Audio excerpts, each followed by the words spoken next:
Maayong adlaw mga kapatid, diway abas para sa News 5 Bisaya.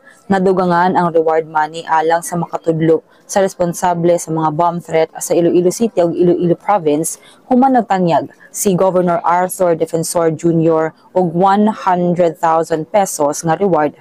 Una na usab nga nagtanyag sa sama nga kantidad si Iloilo City Mayor Raisa Treñas aron matumbok ang nagpaluyo sa mga hulga. Sa usa ka interview giingon ni Defensor nga kinahanglang dalion ang investigasyon aron mapasakaan dayon og kaso ug mapanubag ang mga responsable. Sa karon nakarecord na og 39 ka bomb threat sa lain-laing eskwelahan ug establishmento sa syudad ug probinsya.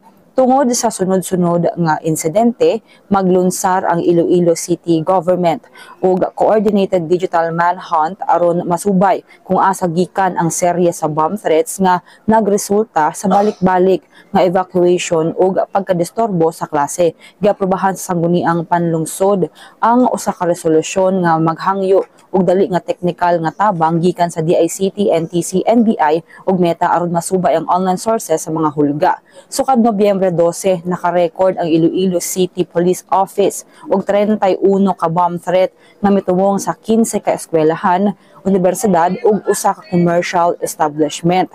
Tungod niini, nagsuspende ang klase, adunay mass evacuation ug naapektuhan ang academic schedules ilabi na sa finals week. Sumala sa ICPO Regional Anti-Cybercrime Unit ug NBI, naglisod ang investigasyon tungod sa paggamit ug anonymous accounts ug online platforms nga giila sa resolusyon isip dakong hagit sa pag-ila sa mga salarin. Sa plenaryo ni adtong Martes, Nobyembre 18, nanawagan si Deputy Majority Leader ug Iloilo Representative Janet Garin sa Philippine National Police ug National Bureau of Investigation nga dali ang iluhon o panubagon ang mga responsable. Kini sa lamang atong update, magpadayon na sa pagwantay sa social media pages sa News 5 para sa uban pa mga balita ug update.